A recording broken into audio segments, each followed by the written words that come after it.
We're live. We're live, everybody. Hey, right on. Hey, thanks for joining me, you guys. I want to welcome everybody who's going to listen in on this live stream. This is live stream number 2 for James. So we're moving right along. Yeah, that's 4. But we're moving on to number 2. And I am so excited here today. I've got just really last minute now timing. I have invited Adam Hoots, Matt Ohley to come on, and we are going to talk about now. We planned it yesterday, but we're going to talk about it right now. But why don't first, Adam, why don't you introduce yourself, because it was your podcast that led me to Matt, and then Matt will have you introduce yourself next. Certainly. What's up, y'all? I am Adam Hoots. The podcast is The Lean Builder, Hoots on the Ground with No Bullshito, where I ignorantly invited Mr. Ohley after reading a few of his stories on. And boy, did he just punch me right in the nose and really made me focus on now, right? Like, so that's who I am. Again, Lean Construction Shepherd. Super happy to be here. Matt, I thank you. And maybe I'll kick it over to you for a quick intro. All right. Matt Ohley, I believe my title there says Average Knucklehead. And that is that is exactly what I am. I'm in the construction trades. I am just a human being trying to find a better way to navigate this life, man.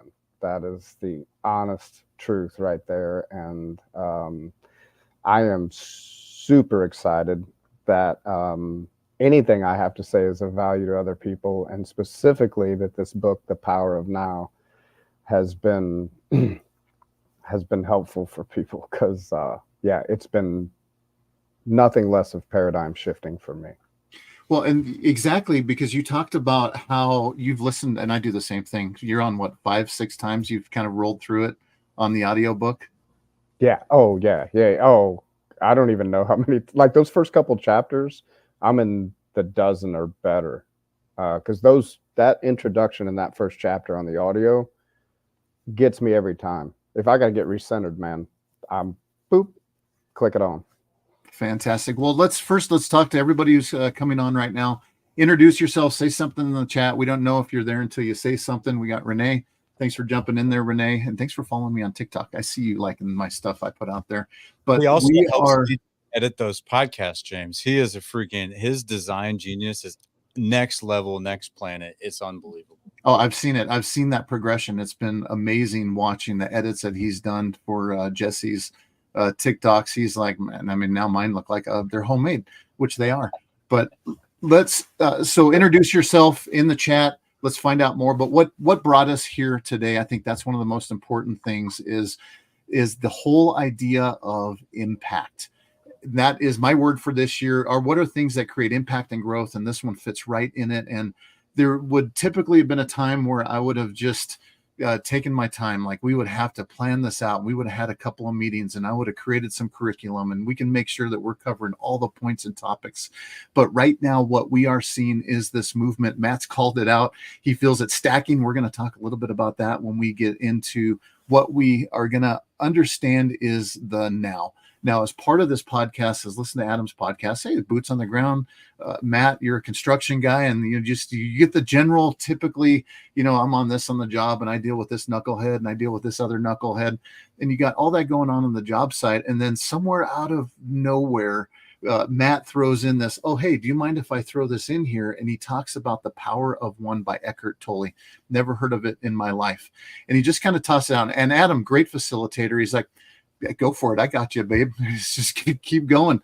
And then you went on and talked about it. And then it made me also dive into that book. And I'm sure with the reach of the Lean Builder, also others have done the same thing. And what you're talking about, Matt, is this movement. And this movement about being present fits the movement that's going on about mental health, which you talk a lot about in your posts.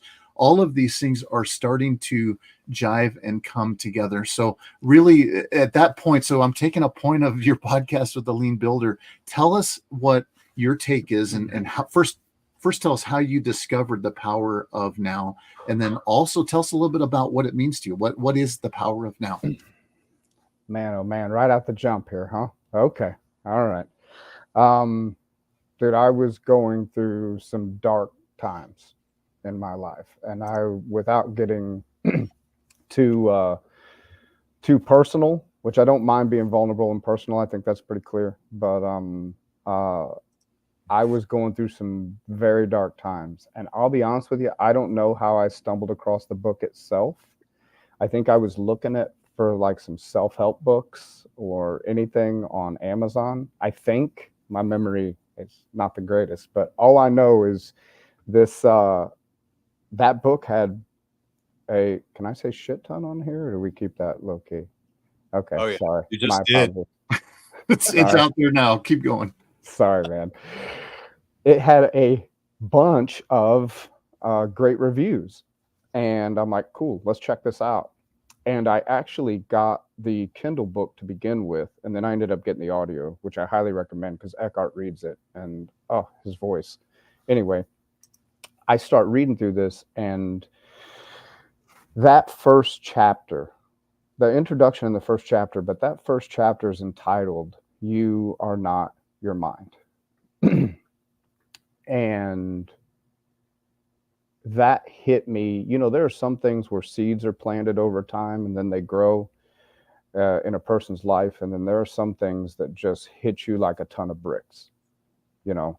And that, when I saw that statement, "You are not your mind," and then I started reading how he fleshes that out, I'm like, what? What? Like, I don't have to be controlled by this hamster wheel in my head. Like this just, you know, these thoughts just constantly going off. This life story I've told myself, that I tell myself repeatedly, that who knows if it's true or not sometimes. I mean, is that how other people view me? I don't know. But it just, that's how I got introduced to it, was, and then I just couldn't get enough of it. I consumed that book and continue. And I think, like I said just moments ago, when I find myself getting, I guess, uncentered or struggling with the same patterns, which I still do. I don't have this figured out, not in the slightest. But when those old patterns seem to be real heavy and pronounced, and like I'm moving and thinking just like I did, you know, before this, I'll click that on, man, and start listening to it. And so what, and I think the questions were, how did I get introduced to it, and how has it affected me? Yeah, tell us now. What is the now? The now is the now, man. It's all there is. It's all there is. I genuinely believe that, and that's, man, that's a tough concept for some to grasp. It's a concept that some people disagree with, and of course, okay with that. No judgment from me. But I can't argue against it. You know, when he says all you ever have is now, and of course I'm paraphrasing, but it's, you know, anything in your past is just that, your past. It's a mental movie of things you have done. You've never done anything in your past. Anything you've ever done has been in the present, in the now, and your past is just a record of those things.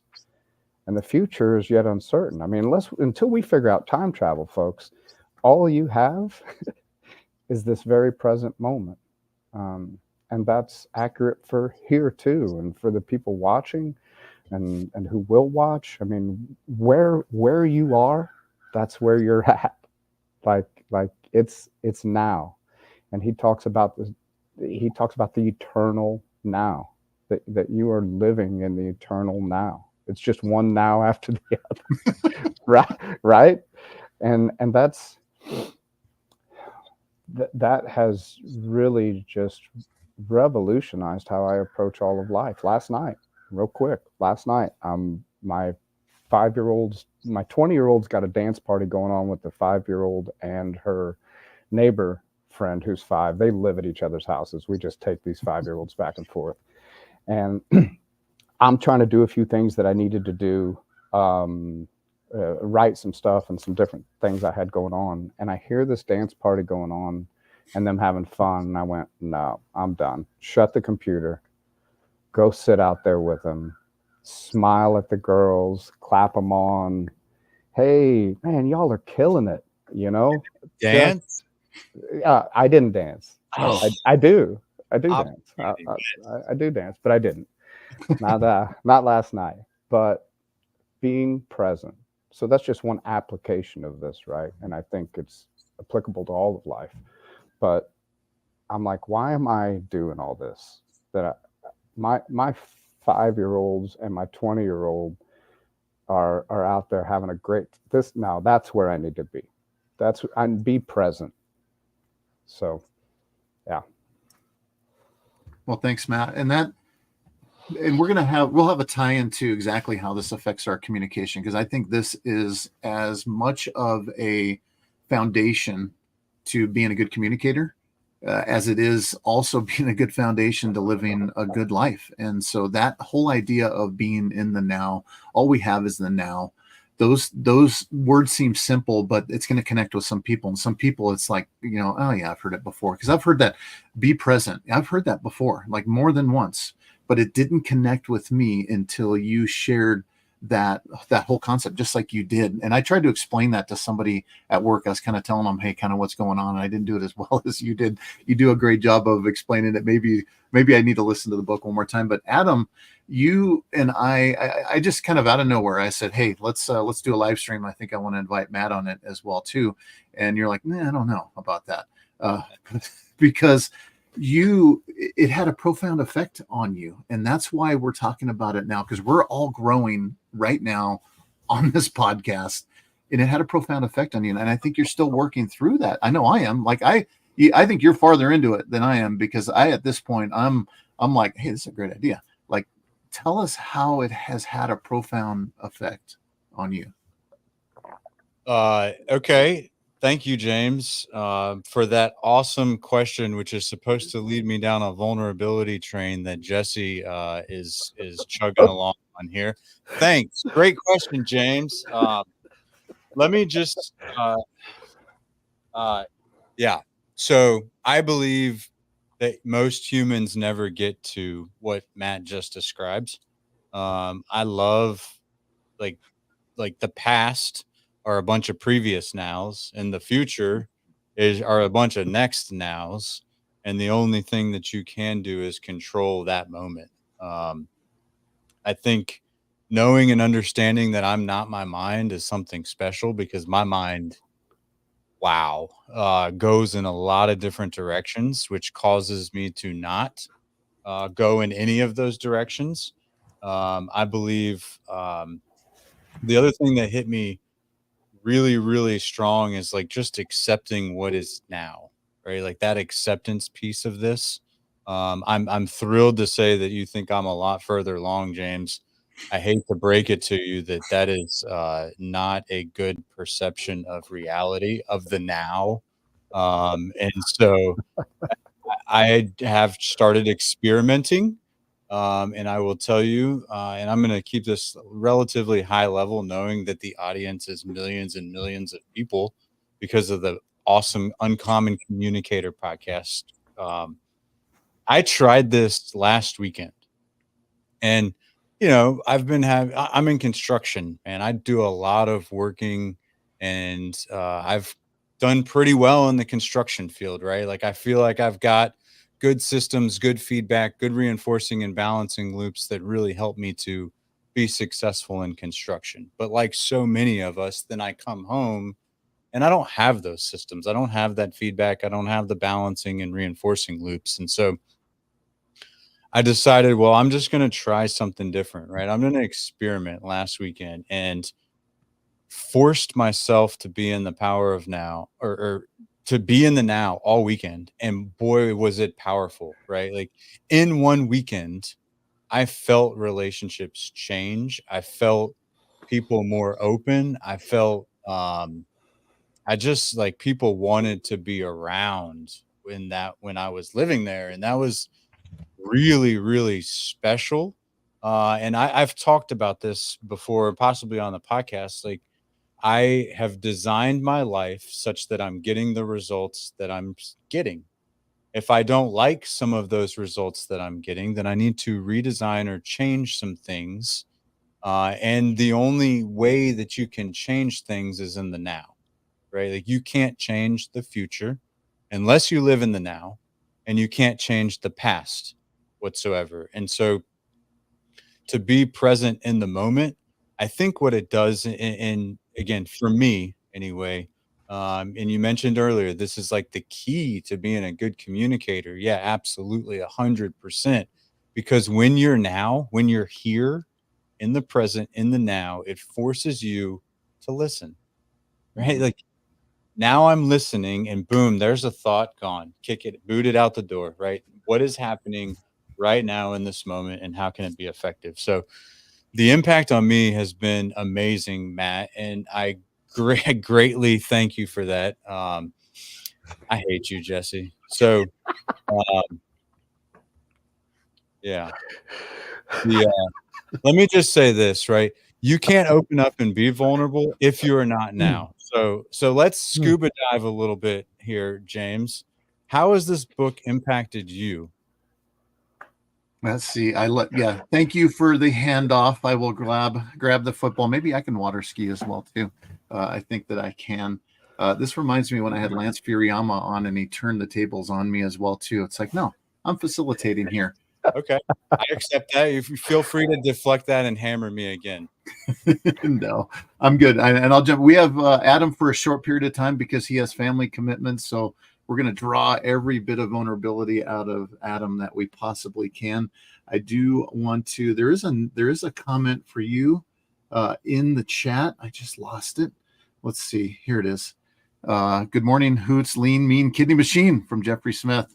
Yes, that's my dialysis buddy. He was my neighbor through a year of dialysis. And so, man, that you want to talk about helping me to get vulnerable, just seeing his beautiful face. He received a kidney about a month or two before I did and is doing well, having some of those problems. But yes, that's so good to see him. Thank you for that, James. Yeah, thanks for jumping on. Yeah, I appreciate it. And we'll get to the comments in a bit. But you did ask me a question.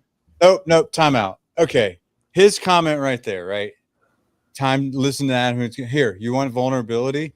Dude, living in my now, I discovered this dude, this person that sucks. He's awful. He's terrible. He doesn't treat people the way he should. He, very, very young age, was manicured and put into this body of being Hoots, right?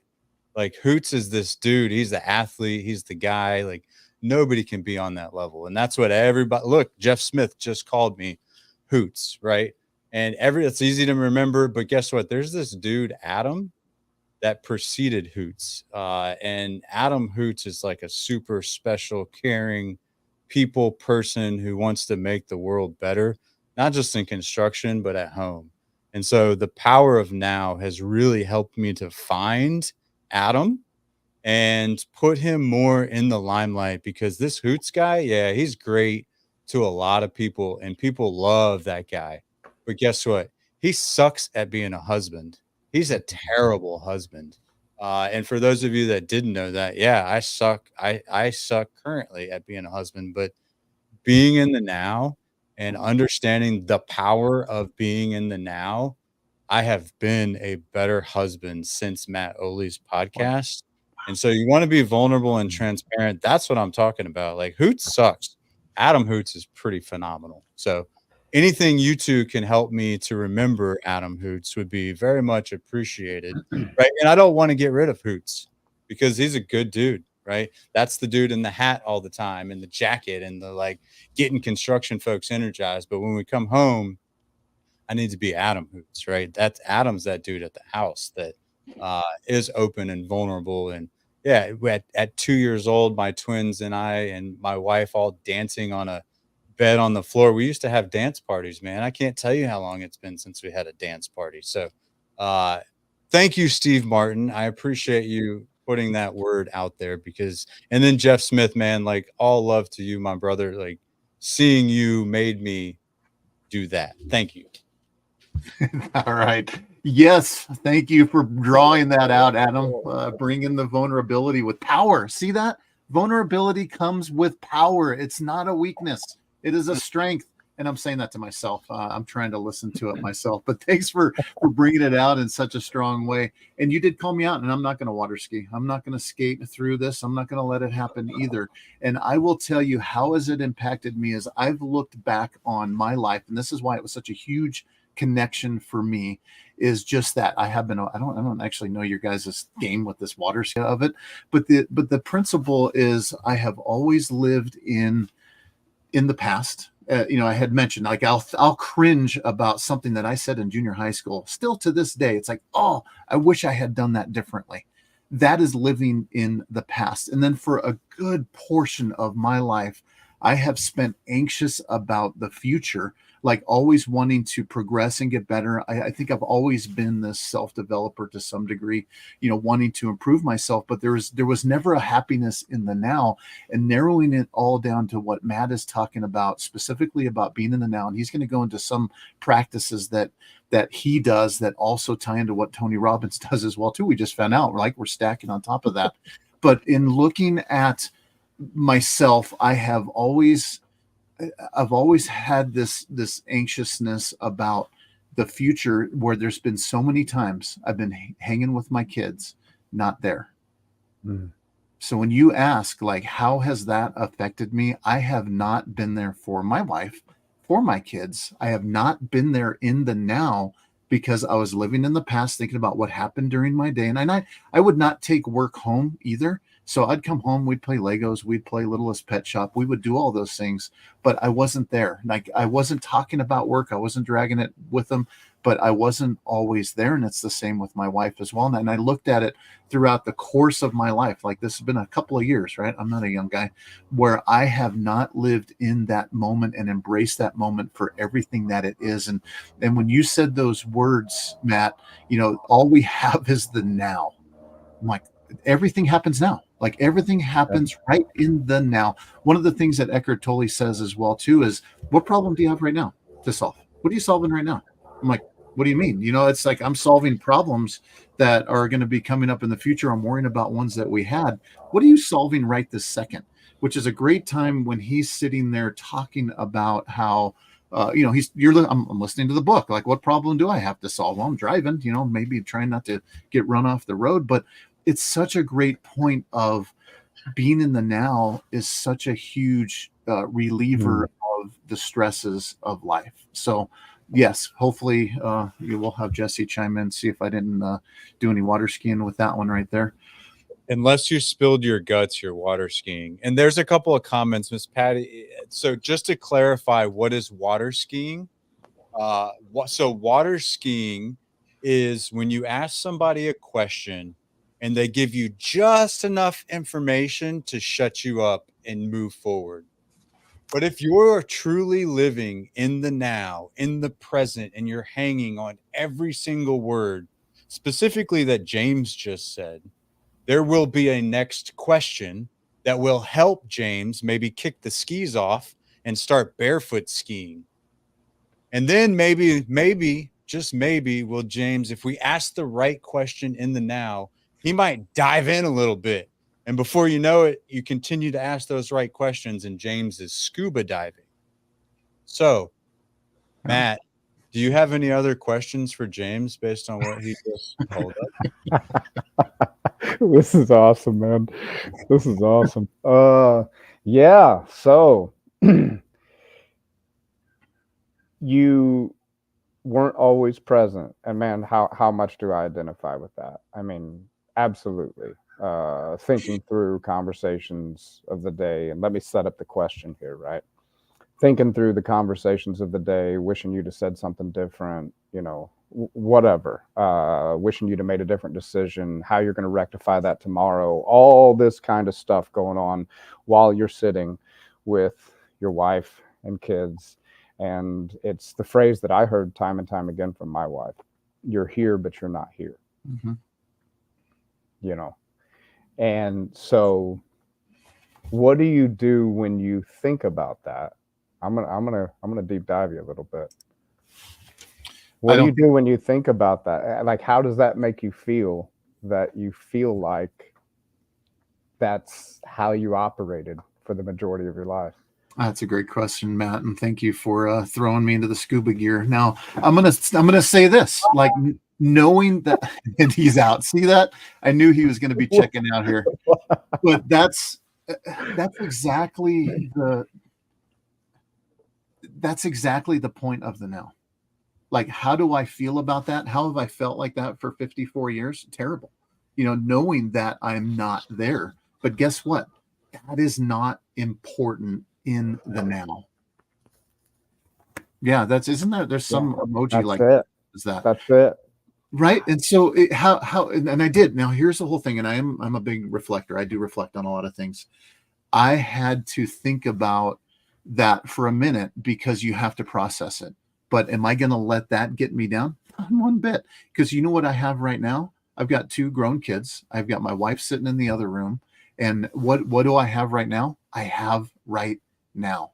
My tomorrow is made up of my nows. I mean, there's just really some mind-blowing stuff that comes from trying to process that.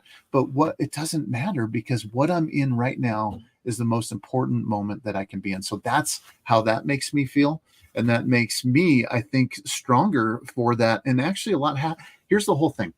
Eckhart Tolle is bringing about trying to gain a level of happiness. And we are most unhappy when we dwell on the past.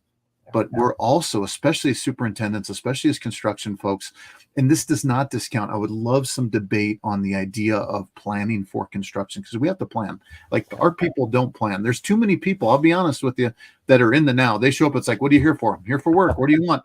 That's not right. That is not what we're talking about at all.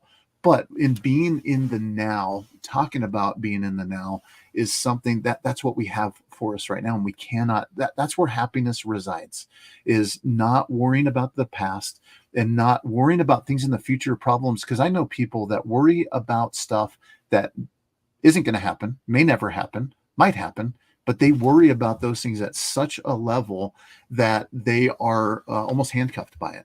So that's what he's talking about in being in the now. Solve your problems that are in the now. I got to throw this up here. Jesse's saying he did y'all dirty. I knew it was coming too. He texted me that last night, and which I applaud Adam for doing that.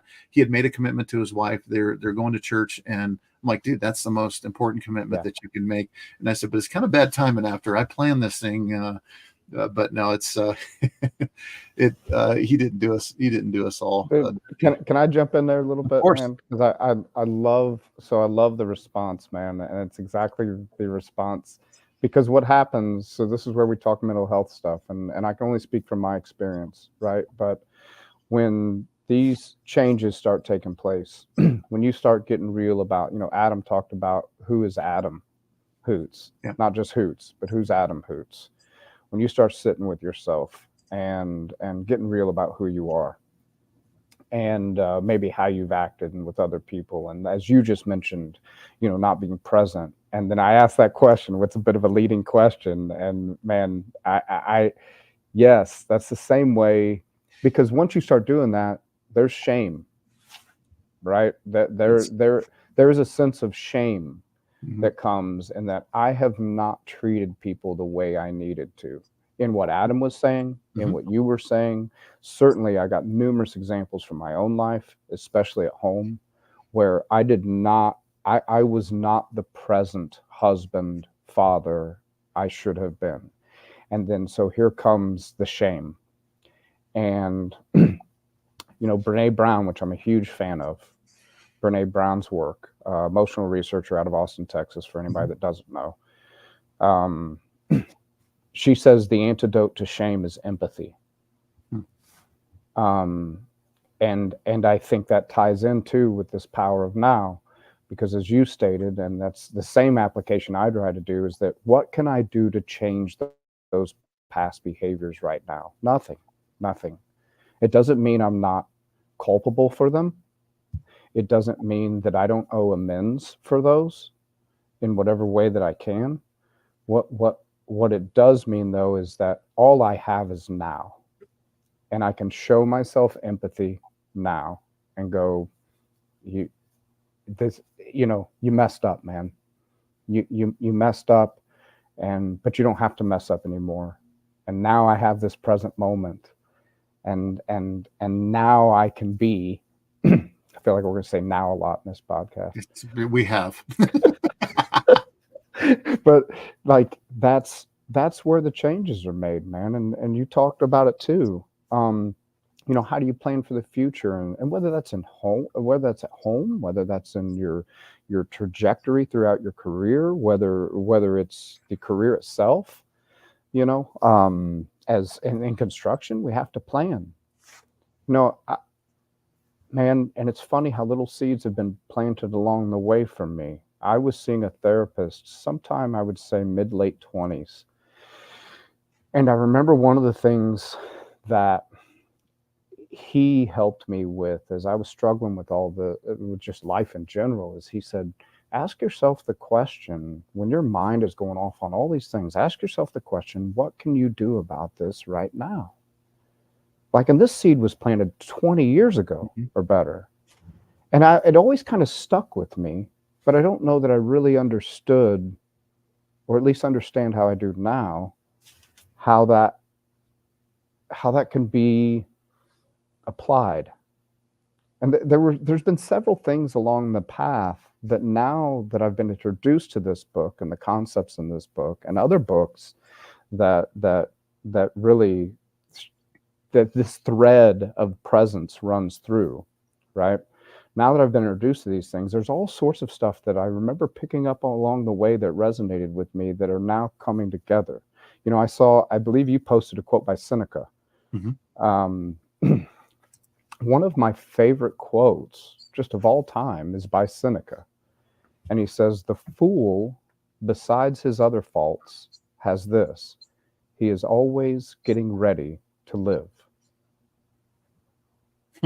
He's not living now. Yep. He's always, you know, and then apply that to our modern age here, right? And it's, man, once I make this next career move, then I'll be living.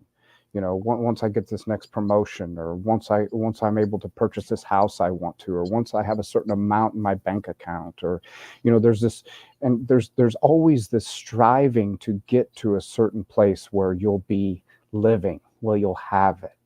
And Seneca says the fool, besides his other faults, all the other faults they all have this one fault in common. They're always getting ready to live instead of living right now. Well, and that's exactly that's the feeling that I was talking about that I've had for a majority of my life, is just exactly that. And I thought it was interesting. You look at a couple of the Stoic quotes compared to Eckhart Tolle, and yeah, they're very much, he gets a lot of his philosophies and thoughts from that as well, which is just a deep theme. Like, here's another one from Seneca: the mind that is anxious about future events is miserable.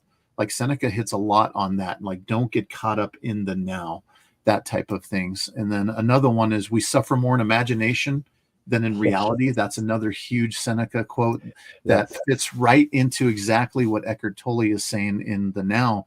And I've got a quote from Eckhart Tolle as well: as the primary cause of unhappiness is never the situation, but your thoughts about it.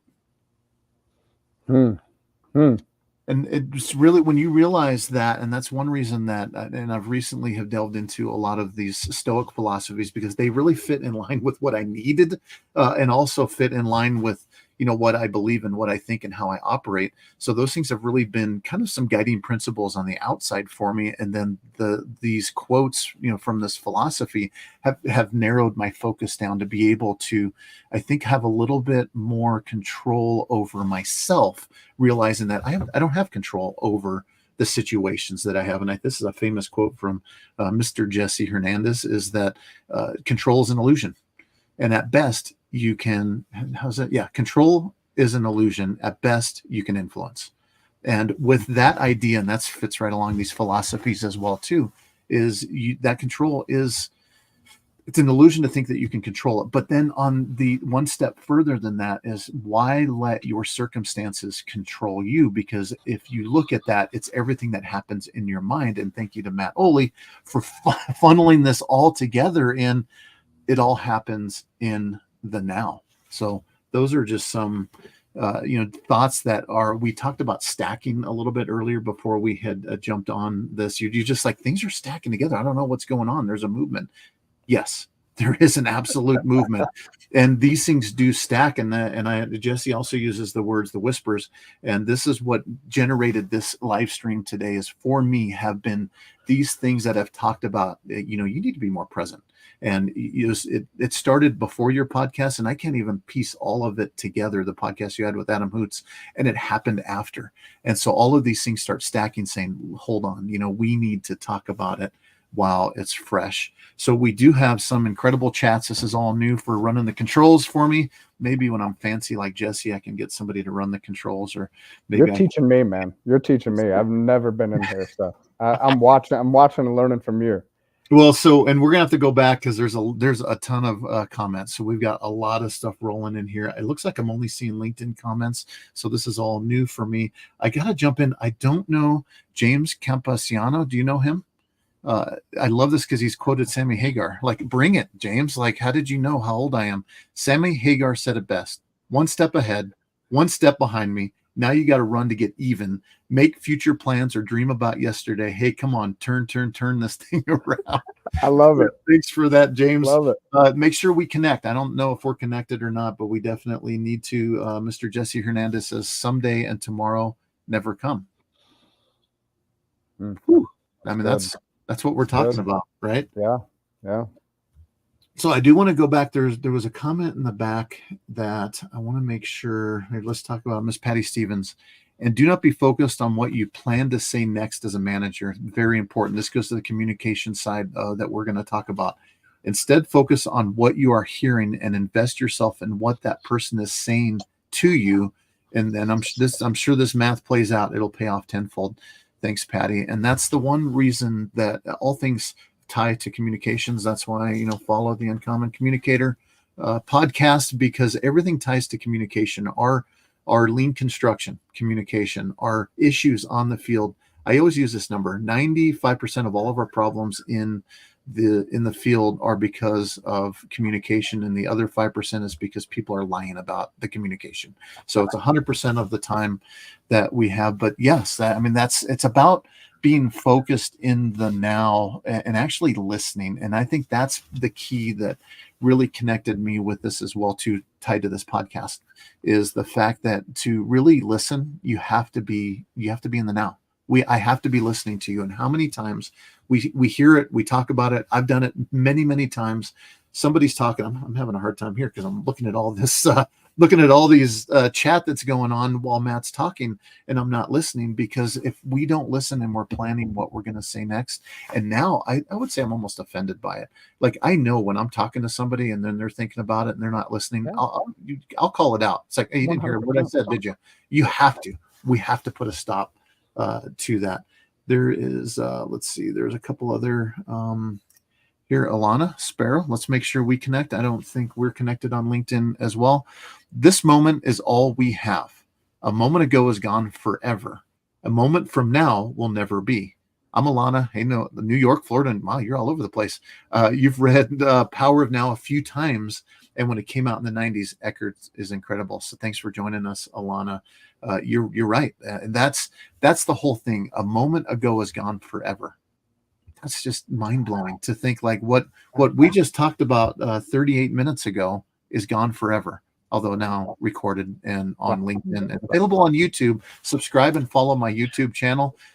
Get me up over 5 followers, and then I'll be a happy person for that going into 2024. All right. We also have Jason McHewitt. Jason, thanks to your business owner of Top Notch Grading. So shout out to you, one of our subcontractors for, so he's in Central Florida there. So thanks for joining us in Denver. I appreciate you coming on. You're a superintendent, but most importantly, a husband and a father. That is so true to all of us, is we are so much more than we are at work. And I would say for most of my career, I have spent the time defining myself. It's like, hey, who are you? I'm a superintendent. I'm a millwright. Yeah, you as well. So tell me more about that. Oh man, that is so accurate, so true. And I think so many of us are in that space. And I have conversations with guys frequently in the field, and I know that's where they're at.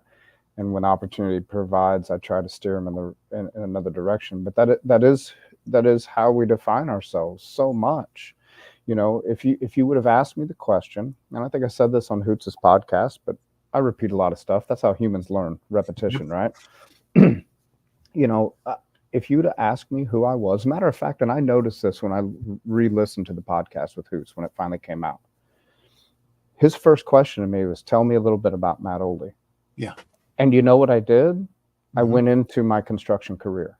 Yep. I did exactly that. I said, well, I started out in residential concrete and blah, blah, blah, blah, blah, and walked through my career because that's how I've defined myself. When you start getting serious about being present, and when you start getting present, let's say specifically with yourself, you can talk about communication, you can talk about presence with other people, so important. And I applaud what you said there, right? When you're communicating with other people, being present with them, and there's all sorts of things this applies to. But when you start getting present with yourself, that's a game changer. It's scary. It's scary though, It is. isn't it? Is. Because then I've never done one, but they talk about these deprivation tanks. I'd like to do one of those. And there are many people that'll tell you that have done those that go, man, I couldn't, like the first time I was only in there for a few minutes and I'm out, because all your senses are deprived, sensory deprivation tank, and it's just you. But now I can't wait to do one now. Yeah. Because that is the state I try to, it's not all sensories deprived, but the state that I practice every morning is being present with myself and just being. And when you start doing that, sorry, I got a message. When you start doing that, it introduces you to who you are, way beyond what you do for a living, and then now you got to get real about that. How have I behaved? How have I interacted in this life? How do I treat other human beings? Just mind-blowing, really. Well, let's talk about that practice, because that idea and of this, of you kind of center yourself, and you've mentioned in the past, so I don't think I'm throwing anything out there that's not there. You might have a little bit of attention deficit, possibly. Did you mention that? I don't want to, I don't want to speak for you, but the idea is the mind is always rolling, right? It's always racing, and you have found a practice that ties right into what Eckhart Tolle's talking about, which is centering yourself. But let's talk about your practice, because again, Tony Robbins does something called priming, which is which you were just introduced to, which was right in line with what you were doing. But tell us a little bit about what the practice that you do every morning. All right. So, and I'm going to caution here and say, I wish I did it every morning. I do it most mornings, but I'm a human being like anybody else. And there are times that I wake up and it's just like, oh man, I got this to do, that to do. And then I don't. It's rare anymore. I do it more often than not. But when I get up in the morning, I do not look at my phone. Now, caveat there, we have crews that work day and night, so my work phone is always on. We're in the roadway business, so I do check that phone, and that ringer is on in case there's an emergency in the middle of the night. But check it, nothing major came through. Both phones go on silent. Smartwatch goes on do not disturb, comes off. I've got a chair in my living room. I go sit in. I make myself a cup of coffee, and I sit in that chair. It averages 10, 15, 20 minutes, I would say. And I have some breathing techniques. I do some techniques called polyvagal breathing, which help to really kind of just calm the autonomic nervous system, and really just bring me, which I'm already fairly calm because I just woke up. But, deep breaths and then released slower. I used to count them when I first started doing this. I used to breathe in for 4 seconds, hold for 7, out for 8, Like there was a way that, and there's that's called like the 4-7-8 method, and there's a lot of stuff that you can do along those lines. But I've got breathing techniques that help get me calm, and then I genuinely just try to focus my attention on just being present and still. And as the thoughts start coming, because they do, right? You know, what's the day going to bring? Am I going to write a LinkedIn post this morning? What's it going to be about? You know, these thoughts start coming at me. What I've learned over time as I've started to flex this muscle, you know, as I've started practicing being present, and you can call it meditation, you can call it mindfulness, is I've learned to observe those thoughts, as Eckhart says, to be the watcher, to be the observer of those thoughts, rather than be controlled by them. As I see them coming, I'm not judgmental. I'm not frustrated about it. I mean, I can be, but what I try to do is go, oh yeah, and I may have some internal dialogue here, you know, where it's like, all right, mind. Yeah, I get it. You want to think about that, but not right now. Not right now. Let's just be. And more and more, and some days it's better than others, more and more, I'm able to genuinely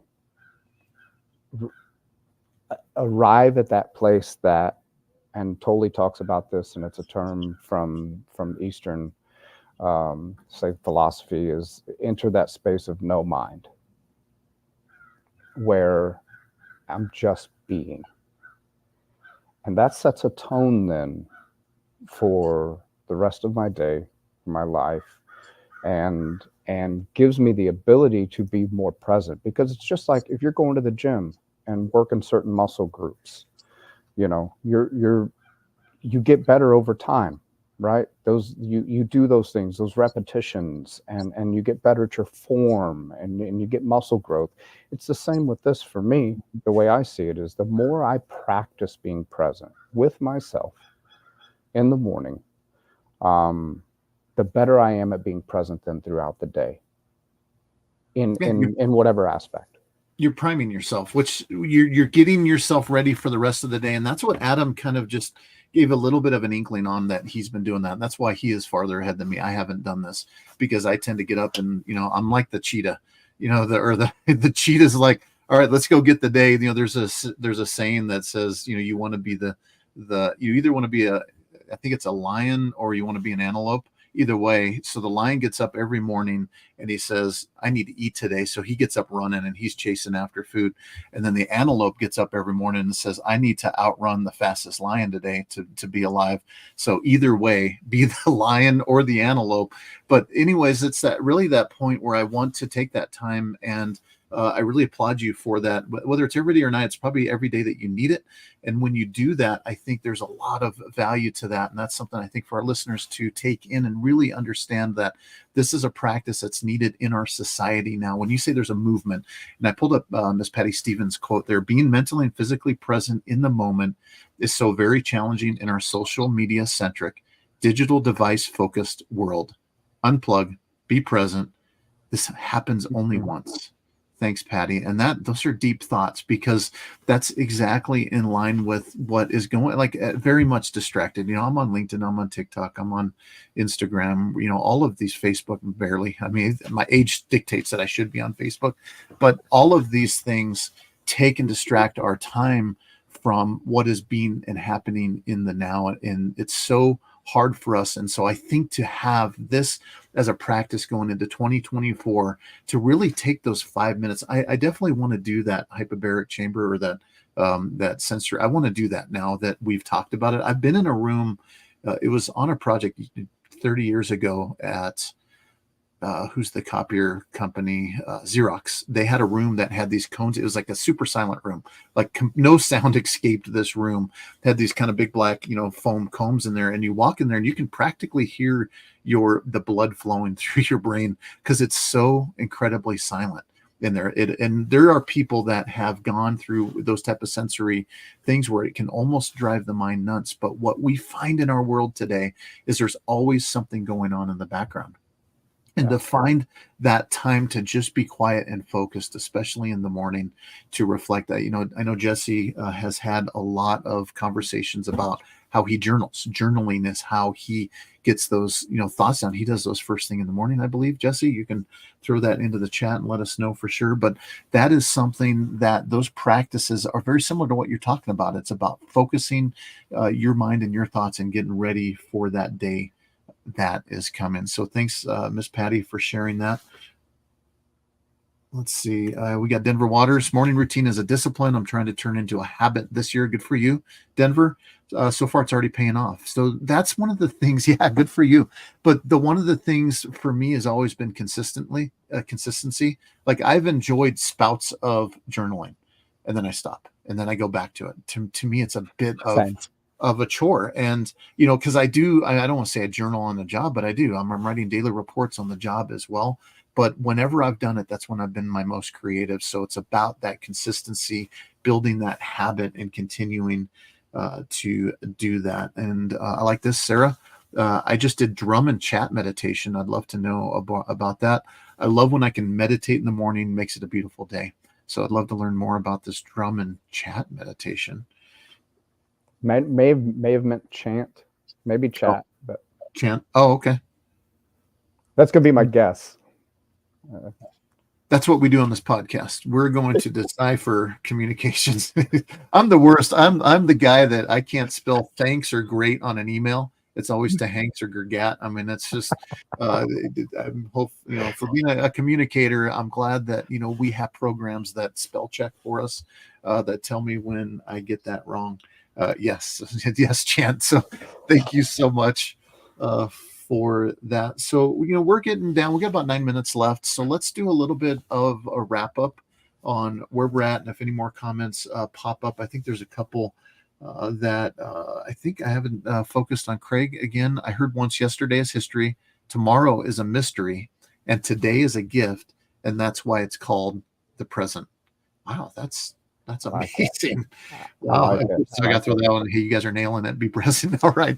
So that's what gets you up on the main board right here. But what I always do on the what's that? Go ahead. Real quick, if I can. And I know we're wrapping up, but a great quote as we're throwing these quotes out. And Craig's was a great one, man. Craig, one of the first people who started commenting on my stuff. Love Craig, man. Thank you for all the support. There's a quote by, and I'm going to probably butcher this, but Lao Tzu, Chinese philosopher, where he says, if you're depressed, you're living in the past. If you're anxious, you're living in the future. If you're at peace, you're living in the present. It just lines up with all these. This theme runs through Stoics, the early Christianity, Eastern philosophy. Philosophy. This theme runs through so much. Yep, and I popped Steve Martin's up there too because it fits right into what you're saying. He quoted Matthew 6:34. Therefore, do not worry about tomorrow, for tomorrow will worry about its own things. Sufficient for the day is its own trouble. And if you listen to the book, which again, it does get, for me, it's a little bit out there on the enlightenment consciousness side, but he ties them to biblical things, which are all in that same principle of why are you worrying about tomorrow?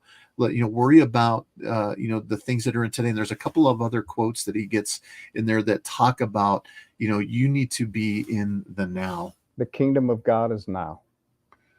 It just goes on and on, right? Like there's so many things in there that are tied to now. So yeah, let's move into wrap up. What I always do on the Uncommon Communicator and the podcast itself is I like to do the UC moment, the Uncommon Communicator moment, because after listening to us for an hour, people are going to walk away with something. And that's what I always encourage people. Like if there's a lot of information, if you walk away with one thing, then you're one thing better than most people, because most people and the percentages on that are going to forget. But, for me, like you look at your podcast, that made an impact on me. So I immediately went and I got that book on Audible. I don't do Audible. I get it from the library. I go free. But I got that book and I started listening to it. And then when I had this idea for this podcast, let's do it now, or for this live stream. But the whole thing is people just grab one thing. What would you sum up in the course of our conversation today as the one thing that people should walk away with other than just the word now, which it could be it. So my word for, I never knew there was like a word of the year. Like that's a new thing for me, right? But it showed up here on LinkedIn, and I had somebody at some point in time ask me, what's your word of the year? And I'm like, without hesitation, I said presence. Yeah. So without using the word now, I'm sneaking this in, right? I'm maybe giving the easy answer, but be present. Be present. And I would say first and foremost with yourself. With yourself. There's all sorts of ways, like we've said, where it's applicable to be present with other people. And powerful to be present with other people. But if you want to start making some real lasting change and find some deep contentment and joy and peace and all these things that we want as humans, right? I think that starts with the tough work of being present with yourself. And there's no growth in the comfort zone. Right. You're going to be very uncomfortable at first doing it. And that's a Jocko quote, right? There's no growth in the comfort zone. Yeah, exactly. But you're going to be extremely uncomfortable at first, but it is going to facilitate growth in you that you can't imagine. Okay, I love that. Yeah, being present. I liked how you didn't use the word now. You could have. I would have let you. But the idea is being present now, and I think that is. I think it's great. Yeah, and I've been doing the one word. I do two words, but the idea is presence. When this started bubbling around, I thought, oh man, am I going to change my word? Am I going to course correct? It's not even. I'm 2 weeks into the year. It's just typical, right, of resolutions. But no, this is additive to my growth and impact, and you're making a huge impact. And so that's what I want to do in the last few minutes is how can people get a hold of Matt Ohley? Matt Ohley's all over LinkedIn. Are you on any other socials, and how can people connect with you? LinkedIn is it. I shut down all my social media last May and then just showed up on LinkedIn, and that's it. That's the only place I'm at right now. That's where you're at right now. You are now on LinkedIn. Well, that's great. Yeah, and I highly recommend everybody connecting with Matt Ohley. Connect with him on LinkedIn, message him, interact with your posts, because those are the things that also drive it to other people. Now, there's people that sit around like, oh, how am I going to promote myself? It's not about that. It's about if people comment on your stuff, if they share your stuff, more people get it, more people are impacted by it. And just kind of closing out on that as well too. I've been drawn to as the communicator. You're very poetic in how you write your posts, and I saw Adam jumped right in on that as well too. And the idea is that you're sharing candid conversations that you're having with yourself, and that every job like that, I've seen a lot of you get a lot of comments too. You get a lot of comments that are like, hey, I just had that happened on the job yesterday. And when those things connect, and then you can have that conversation with people they're having and coming about with, some solutions to their own life. So Matt, I so appreciate you. Like, this was so last minute. We decided yesterday, and then I'm trying to piece this thing together. I really appreciate you coming on live streaming with me. This has been a blast for me. And that's pretty much fantastic. Yeah. Appreciate it. I think we've got, we're forever friends now, just so you know, because we're connected on LinkedIn. And that's all I've got. So that's all we've got today. We are going to close out this. Actually, am I supposed to wait until this thing just shuts itself off? I don't know how this thing works. I think I have to end it. So that's all we've got, everybody. See you. Bye.